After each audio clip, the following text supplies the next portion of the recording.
Welcome to Myth Madness. In the last few episodes, I've covered parts of the Garshasp-Name, a Persian epic poem composed around 1066 AD. As far as I know, these episodes provide the fullest retelling of the Garshasp-Name in English ever, which is something I'm really excited about.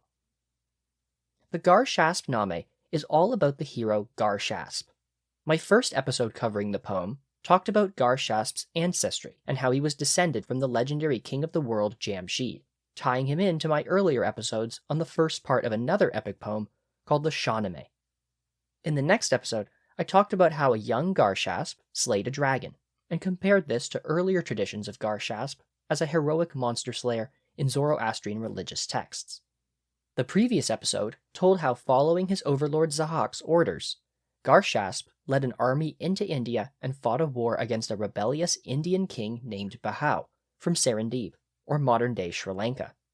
I mentioned how a handful of Persian heroes embark on quests in India, and I explained how that was in part because medieval Persians considered India to be an exotic, magical place, a place of strange people, marvellous sights, and miracles.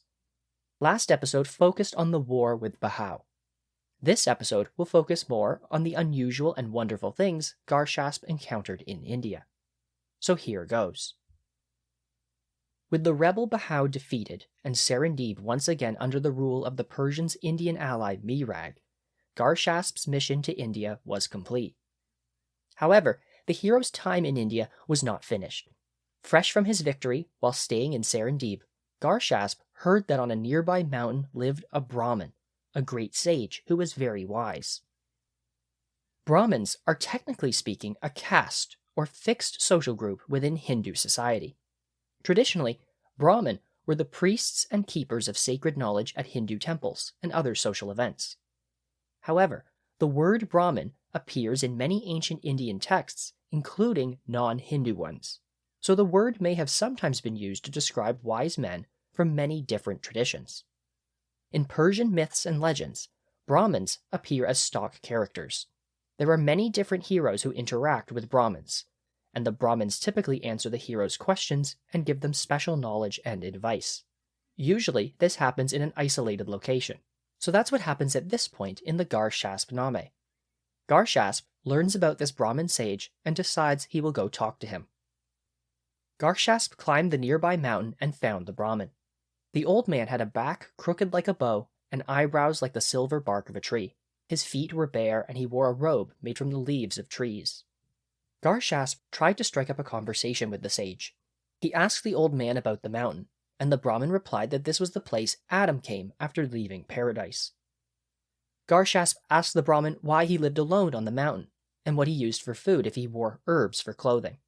The Brahmin told him he had lived on the mountain for 60 years, and did no work except for contemplating God. From there, Garshasp asked the Brahmin a ton of questions which I will not repeat in full. Many of them are of a religious nature. For example, Garshasp asked what was the proof of the Creator's existence. A very interesting question, since in most mythological literature, the existence of God or gods is never questioned. The Brahmin responded with what is basically a version of the watchmaker hypothesis. The idea that the world's very complexity suggests a creator exists and designed it that way. The Brahmin tells Garshasp that the celestial bodies, stars and planets, are always moving. Day and night constantly alternate. Everything is in motion. And that this movement is proof of a creator, because a creator would be needed to set these things in motion. At another point, the Brahmin warns Garshasp to stay away from dualism, the idea that the universe is broken up into two opposing sides of good and evil. It's interesting that he says this in the poem, since as I've pointed out in past episodes, dualism is one of the key ideas of Zoroastrianism, which has a strong influence on Persian mythology. But remember, the Garshasp-Name poem was written centuries after the Arab conquest of Persia. So what the Brahmin is saying here is more due to the Islamic worldview that was widespread in Persia by this time. Anyway, Garshasp goes on to ask why the Creator created the world, and is told that only the Creator knows. The Brahmin also tells Garshasp he has heard of the existence of a hidden world that is a place for pure souls. He also mentions a bridge to the afterlife that appears wide for the righteous, but for the wicked, narrows to the width of a knife. Intriguingly, these are both very classic Zoroastrian ideas, so at least some Zoroastrian ideas were still fashionable at this time. Besides overt religious topics, Garshasp also asks the Brahmin a series of riddles. For example, he asks the Brahmin about a treasure with many precious stones that doesn't decrease in size if you take something away from it. He asks the Brahmin what this treasure is. The Brahmin's answer is that the treasure is knowledge, and that one can never get enough of knowledge, and it doesn't grow less if you give it away. After the final answers, Garshasp praises the Brahmin and then kissed him goodbye. With the meeting with the Brahmin over, it's at this point that it's time for Garshasp to leave Serendib. He does not yet return to Iran. Instead, Garshasp, Mirag, and the Iranians are going to depart on a fabulous Indian cruise. Their journey features stops at a number of strange places, and in some ways it reminds me of the voyage of the Argonauts from Greek mythology. I'll go from stop to stop on the journey and cover the highlights. Before they left, Mirag found a talented sailor and made him captain of the Iranian ships. With him as a guide, they set off from Serendib. The first stop was an island called Bartajil. It was a paradise. Plenty of drinkable water, fruit everywhere, and 100,000 different flowers all in bloom. The sounds of zither, flute, harp, and lute wafted out of the woods. The hero Garshasp was confused by the music, and he walked everywhere listening intently. He could not find any musicians. No birds, no deeves, no fairies. Yet the music did not decrease. He asked the sailor captain about the sounds, and the man told him that no one knew the secret of the Bartajil Island's music. Garshasp was not going to solve the mystery either. The Iranians were on that strange island for a day, and then they packed up and sailed to an island called Sarahand. It was another strange place. While there, they found a tree surrounded by a pool of water. Drinking the water caused the men to become drunk, like from wine. They would fall down, lay silent, and slowly come to their senses. The men also found a herb that attracted iron, and gold, and a flower with a fragrance that caused people to feel sad and cry. The next place they went was called Harang. It was a large island covered with jungle and numerous cities, all ruled over by a powerful king. This king welcomed his visitors and entertained them with feasts and gift-giving for a full week. All in all, this was a pleasant stay for the Iranians. After that was Raman. This island was surrounded by cliffs on all sides, covered with camphor trees, and completely blanketed in a veil of white fog. In the middle of the island stood a mountain, and on this mountain grew a very large tree with a palace built among its lofty branches. Garshasp gazed up at this structure and asked what it was. He was told that this was the home of the Simurgh, the king of birds. Whenever the bird saw a crocodile swim by in the sea, it swooped down and killed it with its claws. But if the Simurgh saw someone who was lost, it would swoop down, carry them away, and set them back on the right path. At that moment, the Simurgh flew by, and the sky became like a carpet of 100 colors. The waves of the sea were weakened by the draft off its feathers. In its beak was the crocodile, and in its claws a great serpent. The Simurgh flew into its nest and began to eat its prey. Garshasp watched all of this, standing still in astonishment. The next place they traveled to was the island of Hardazur. Its mountains were completely covered with flowers. There was a legend that anyone who came here to relax for a year would not grow sick or old. Many colorful birds flew through the air.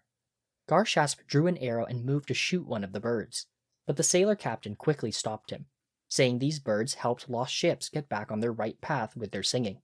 They also ate crocodiles and snakes. The description of these birds is very similar to the previous description of the Simurgh, minus its large size.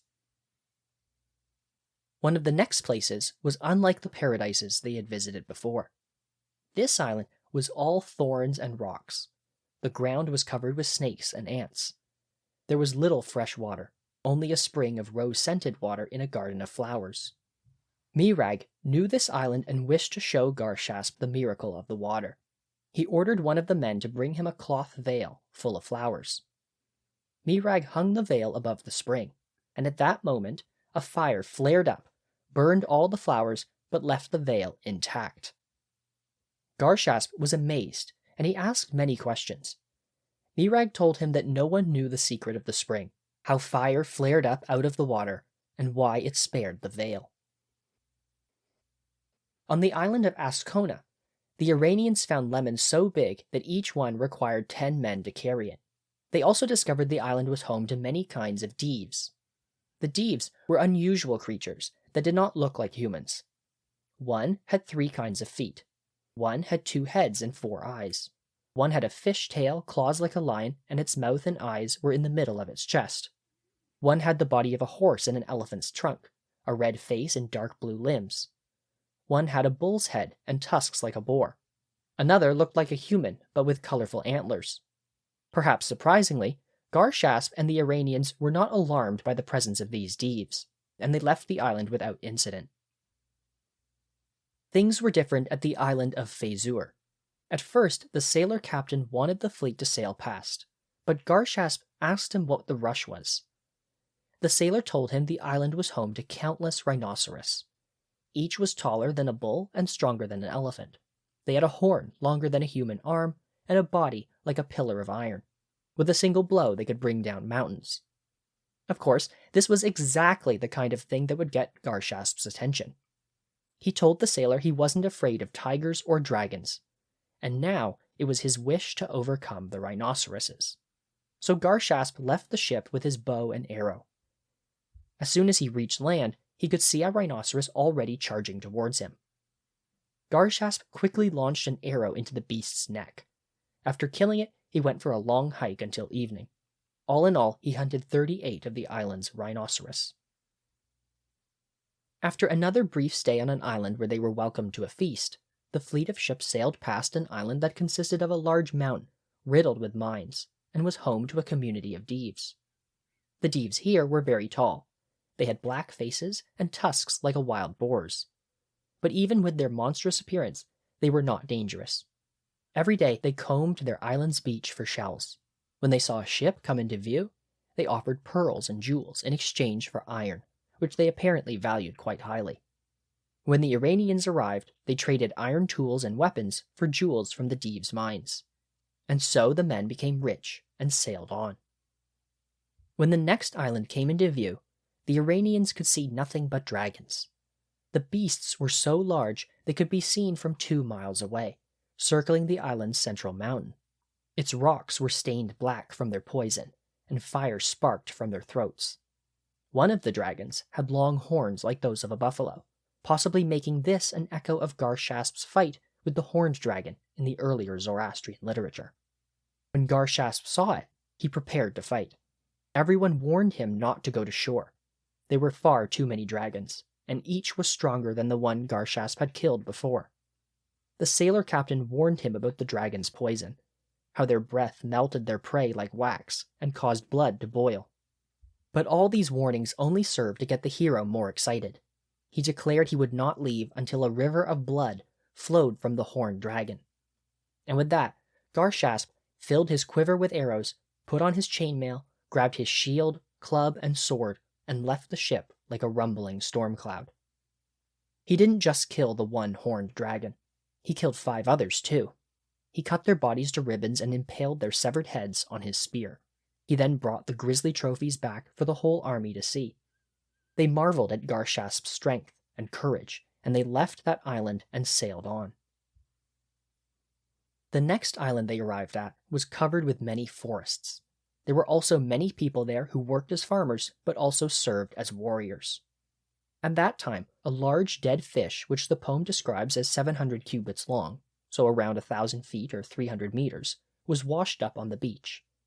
Many people came to look at it, and eventually the local king's men showed up and cut the huge fish up, handling the pieces out for food. Garshasp was amazed.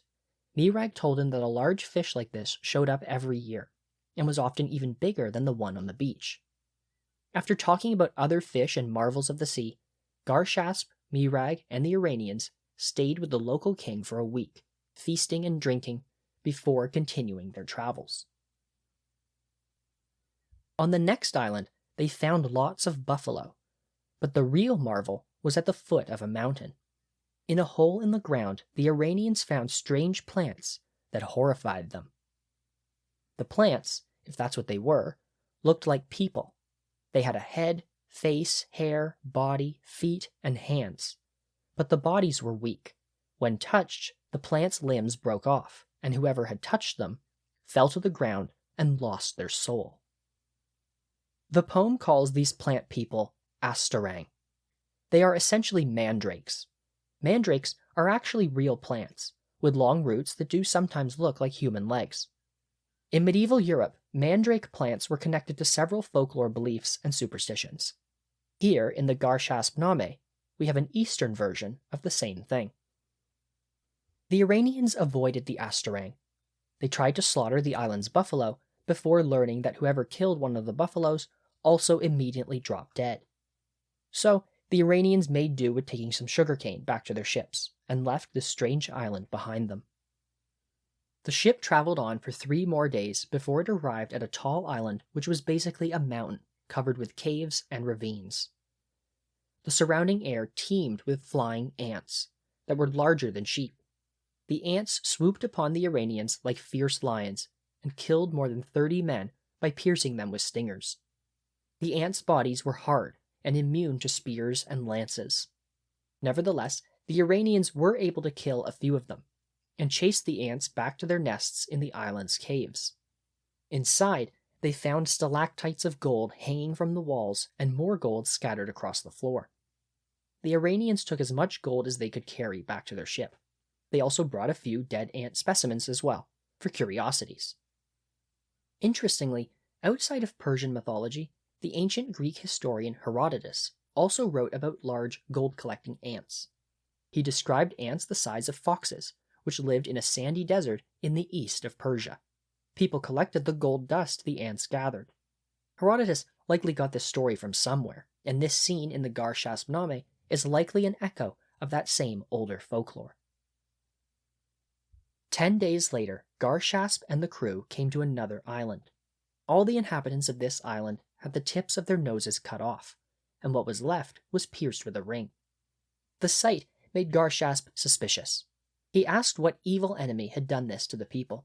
One of the sailors explained to Garshasp that the islanders willingly practiced this custom, and that they cut the noses off their infants shortly after their births, and then spent their lives decorating what remained with precious stones. Like on the other islands, the Iranians took time to collect valuables. They took what they could and continued on with their journey. The next place they visited was an island called Lanice, and it was covered with forests of wak-wak trees. These trees were very tall. Their leaves were rust-colored and the size of shields. They had fruit shaped like human heads, with eyes, noses, ears, and mouths. Every morning, when a strong gust of wind blew, the fruit of the wak-wak trees would let out screams, and the leaves and fruit would fall to the ground, before regrowing again over the course of the day. Besides the trees, the island also had strange inhabitants. Its people only had 1 eye, 1 hand, and 1 foot. Even with only 1 leg, though, they ran as fast as gazelles. One-legged men, called monopods, also appear in medieval European literature. They also run very fast and sometimes use their large single foot as an umbrella. These European monopods are present in the Roman historian Pliny the Elder's works in 77 AD, and were also believed to live in India. 1,000 years later, the Garshaspnama monopods sang like birds, and several Iranians planned to hunt them. Garshasp, refreshingly, was angered by this, and ordered his men to leave the people alone, as they clearly did not mean trouble. The next island was completely covered in rocks, thorns, reeds, and trees. On one side was a massive fortress, and Garshasp asked who lived there. He was told its denizens were bold fighters. They had faces like dogs, ears like elephants, and bodies covered in hair like a goat. They ate fish and fruit, and mined metal ore and rubies from the bowels of their island. People who visited the island paid the dog-headed people to make crowns out of black coral. But they were also dangerous, could easily pull a fully armed man from his saddle, and ate whoever they defeated. A sailor warned Garshasp he had never faced a foe like these dog-headed people. This, of course, only made the hero angry, so he ordered the army pitch their tents on the island. That night, the dog-headed people emerged from the woods. They rode bareback on their horses and rushed to fight, roaring like thunder. But the Iranians' tents were empty. They emerged from an ambush and a terrible battle followed. Axes split heads, and lances pierced chests. Garshasp cut off the heads of dog-headed people at every turn, but the monsters were still fierce, and would sometimes stop to eat fallen Iranians while the battle still raged around them. Eventually, Garshasp ordered his men to put away their swords and spears, and use their arrows instead. The dog-headed people were not familiar with arrows, and so the tide of the battle was turned. 2/3 were killed. The rest rushed into the woods or threw themselves into the sea. The Iranians lit all the trees on the island on fire, before marching to the fortress on the side of the mountain. Garshasp asked about the fortress. The sailor captain told him the castle was a special place, and within lied the tomb of Siamak. Yes, that Siamak, the one I spoke about a few episodes ago. In the Shahnameh, Siamak was the son of Gaomart. The Iranians walked all around the castle's walls, but could not find the entrance. The sailor captain told them they needed to call on the Creator. They all threw aside their weapons and raised their hands in prayer. Once they did that, a man emerged from the castle. The man had 3 eyes, with one in the middle of his forehead. The 3-eyed man spoke an incantation, and a gate appeared in each of the castle walls. Inside, the Iranians could see a beautiful garden, full of fresh flowers, and the sound of music filled the air. In the garden was a tree, and all its leaves looked like yellow polished shields. On each of these a human face was visible. The tree had fruit that looked like pumpkins, but were red as blood. Garshasp, ever curious, asked the 3-eyed man about the tree. He was told that the tree was the first tree to ever exist. The leaves and fruit never went bad, and if someone ate the tree, they would have enough energy to last a week. I'll point out here that in Zoroastrianism, there is in fact the concept of a first tree. However, in Zoroastrianism, this tree was said to have been killed by the evil spirit Ahriman. Anyway, the 3-eyed man opened the gates. Once inside, the heroes saw that the inner side of the walls were covered with pearls and amber. A great crystal throne sat in the courtyard. On it sat a golden idol, carrying a ruby tablet, but bent over as if asleep, with its head resting on a table. A gold coffin lay atop this table. Garshasp asked the 3-eyed man about the idol and coffin. He reiterated what the sailor said before, about the castle containing the tomb of Siamak, and the coffin was his. The man told Garshasp that the ruby tablet contained advice from the old dead king, and that Garshasp should read it. The tablet said, "I am Siamak, king of high birth. Blessed Gaomart was my father. At my command the land was designed. I spent my days and nights happily, and have taken my share of good things. My age was 1,166 years. The world came into being at my command, but then heaven turned away from its alliance with me. My royal works fell into disarray. This is how the world goes. First, she gives us sweets, and then bitter poison." I will point out that this message does not exactly match what we know of Siamak from the Shahnameh. In the other poem, Siamak was killed by the Black Deev. The description here seems closer to the Shahnameh's king Hoshang, or even Jamshid. After Garshasp finished reading, the 3-eyed man, who is the gardener of the tomb, then shared with Garshasp several pieces of advice. Things like, be sure to understand God, make desire your servant and your heart your master. Do not be lustful or greedy. After receiving the advice, Garshasp tried to pay the man with silver and gold, but he refused, telling the hero he was trying to give Garshasp what comes from the pure soul, and Garshasp was trying to give him what comes from the stone and earth. He told Garshasp that whoever desires the world, only knowledge is of use to him, not precious stones. He pointed at Siamak's corpse, and said even though the king had countless precious jewels, he still did not escape the claws of death. The gardener talked more about the benefits of knowledge, and everyone was inspired, prayed together, and then left the castle. When the Iranians got back to their ship, they set sail again. The next place they reached was called Bandab. Like before, they saw a great mountain, and on the side of the mountain was built a great fortress. This fortress had stones of black onyx, and the only way to arrive at its gate was to ascend a narrow stone staircase. The staircase was guarded. On it stood a rider on a horse, larger than any normal human. He was taller than an elephant. Garshasp asked what was in the fortress, and was told that something special was hidden inside, some kind of magical talisman, but no one knew what it was. The mysterious rider guarded it and struck down anyone who tried to pass him. The Iranians sent a soldier with armor and shield to the stairs. As soon as he stepped onto the first step, the rider let out a scream and threw down a stone. The soldier was hit and fell unconscious. So they sent another soldier up, and this man was hit with a stone in much the same way. This continued, and after 2 men were killed and 2 men knocked out, the Iranians stopped trying to ascend the stair. Instead, Garshasp ordered they try and demolish the foundation of the stair. As they walked around its base, they saw a deep well. Within the well was a spinning wheel, and Garshasp saw that a golden bejeweled chain ran from the wheel to the rider on the stairs. Turns out he was not a man at all. He was an automaton powered by the spinning wheel. Listeners might find this twist very surprising. We have a mechanical machine acting as a guard.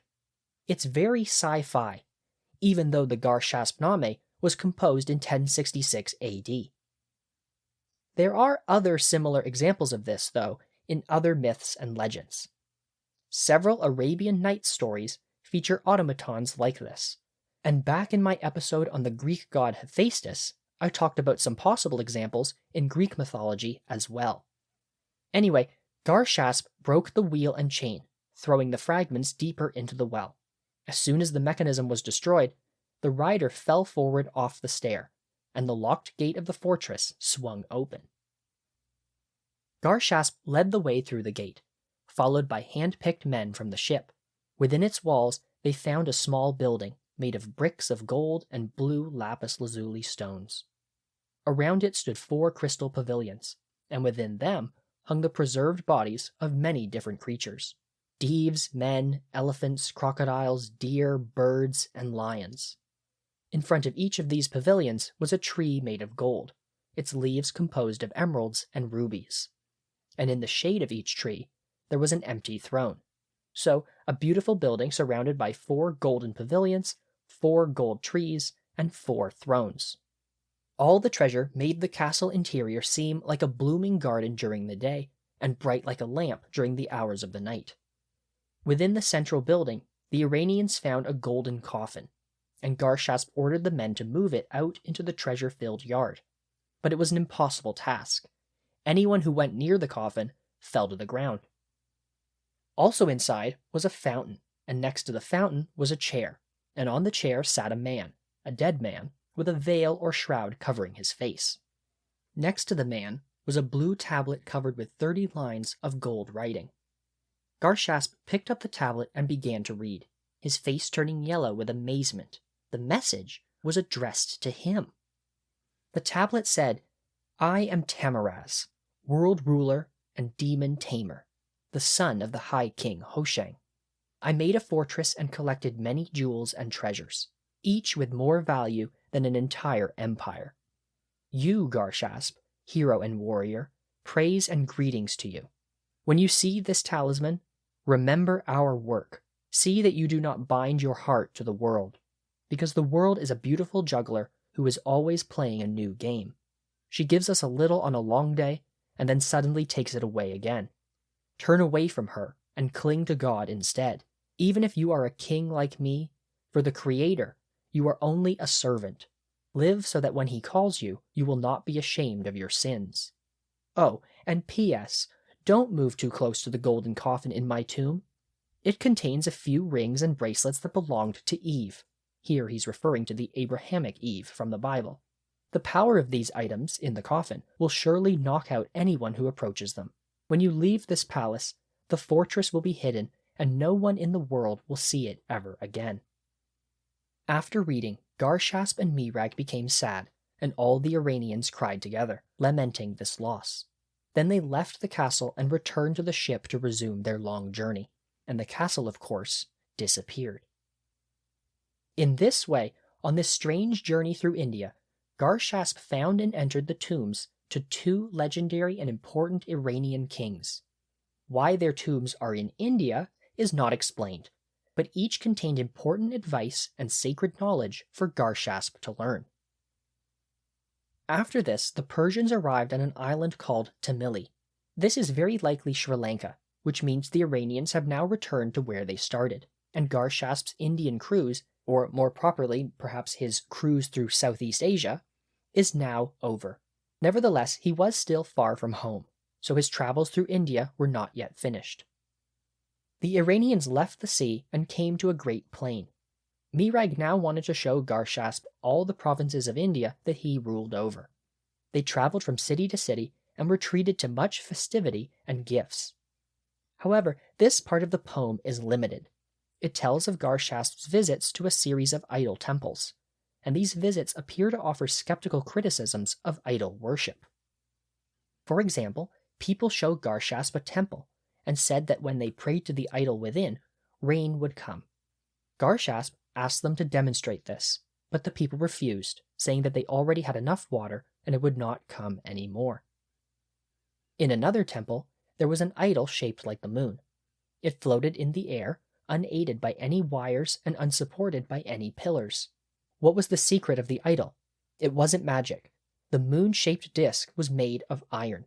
The temple stones were magnetic and kept it suspended in the air. Garshasp discovered it was all a trick.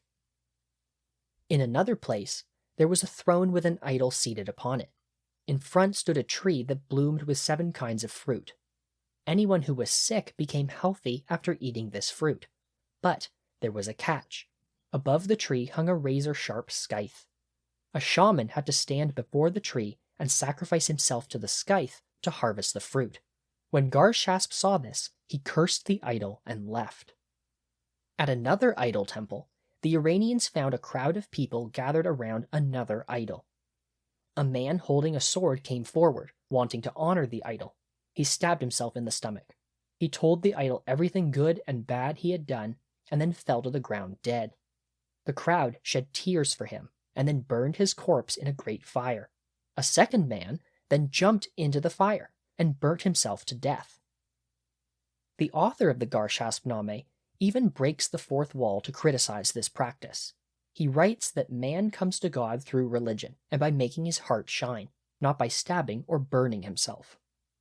These examples strongly suggest the feeling that idol worship was backward and ultimately false.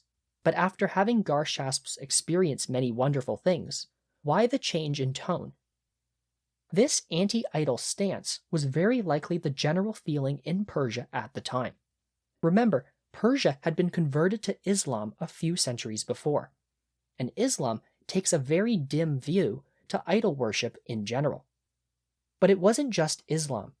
In the ancient days when Zoroastrianism was the main Persian religion, there were also several efforts to stamp out idol worship. The disdain for it shown in the Garshaspnama was likely commonplace and not a new development in Persian society. Even though this part of the poem is relatively short, the journey through mainland India is said to have lasted 3 years. Whenever he could, Garshasp wrote letters to King Zahak, paying the king 100 compliments and apologizing for his extended stay with Mirag in India. When the group finally arrived in Mirag's capital at Kanauj, he entertained Garshasp and the Iranians for a full month. Mirag threw a large banquet every day and gave his guests countless gifts: carpets, necklaces, belts, crowns, chairs, jewels, animals, clothes, horses, camels, servants, and slaves, and more. The Garshaspnama gives a very long inventory. Mirag granted the Iranians the rulership of 10 cities and gave them more spears than could be counted. Garshasp loaded elephants with these treasures. A magnificent silk tapestry depicting every city and country of the East was sent in the treasure caravan to King Zahak. With the grand tour of India now over, they brought out Bahau, the man who rebelled against Mirag and caused Garshasp to be sent to India. They hung Bahau on the gallows and shot his body full of arrows until he was dead. And with that, it was time for Garshasp to travel home to Persia. And that's the end of this episode. If you enjoyed this story, please get the word out and share it with a friend. As always, thank you for listening and supporting the pod.